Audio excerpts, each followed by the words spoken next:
ఆదోనిని జిల్లా ఎందుకు చెయ్యాలా అనే దాని మీద నేను కొంత సమాచారం మీకు ఇస్తాను.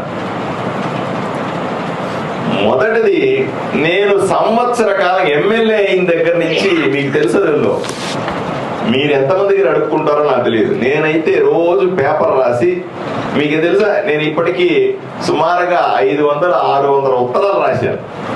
అధికారులకైతేనేమి, మంత్రులకైతేనేమి, రాష్ట్ర మంత్రులకైతేనేమి, ముఖ్యమంత్రికి అయితేనేమి, ప్రధానమంత్రికి అయితేనేమి సుమారు 500-600 ఉత్తరాలు రాశాను. ఎక్కడికన్నా పోనీయండి, నాకు వేరే ఆలోచన లేదు. పోయి ఒక లెటర్ రాసి అధికారుల దగ్గర పెడతా అంట. బాబా వాడు సినిమాలో ఉంటుంది చూసారా, అడుక్కున్న కంటే అన్యాయంగా ఉంటది. నాకు 10 కోట్ల రూపాయలు ఇవ్వండి అంటే వాడు 10 లక్షలు ఇస్తారు, అంతే కదా. అడుక్కునేవాడు అమ్మ నాకు 10 రూపాయలు ఇవ్వండి అంటే ఏం చేస్తారు మీరు? 1 రూపాయి వేస్తారు, 10 రూపాయలు వేస్తారు. అట్లా ఉంటది ఈ రాజకీయం. ఇంత చండాలంగా ఉంటుంది. నాకు కూడా తెలియదు యాక్చువల్గా, ఎమ్మెల్యే అయిన తర్వాత తెలిసింది ఇట్లా అడుక్కునే బతుకుంటుందని. సిన్సియర్ గా చేయాలనుకుంటున్నాడు కాబట్టి ఈ బాధ.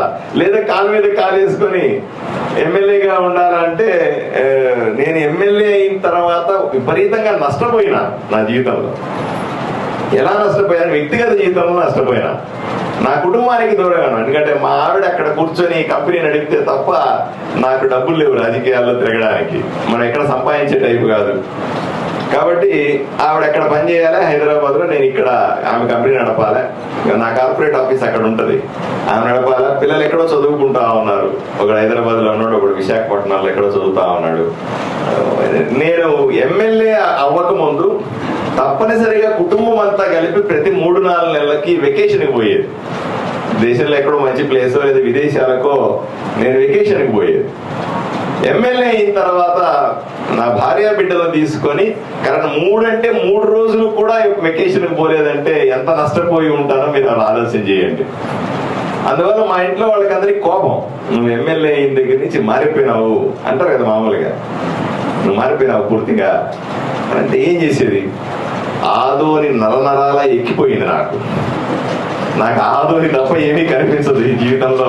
అట్లా తయారైంది నా ఆలోచన విధానం. నిరంతరం ఆదోని గురించి ఆలోచన చేస్తా, నిమిషము దీనికోసం పని చేస్తా గడిపేసినాను. సంవత్సరం 5 నెలల పాటు అలా చాలా నష్టపోయినా. పోతే పోయిందిలే, నష్టపోతే నేను మళ్ళీ సమయం వస్తుంది అని వాళ్ళు ఓదారుస్తుంటారు. ఎంతకాలం అడుక్కునేది? స్కూల్లో ఇన్ఫ్రాస్ట్రక్చర్ కావాలా సార్ స్కూల్ ఇన్ఫ్రాస్ట్రక్చర్ ఇవ్వండి సార్.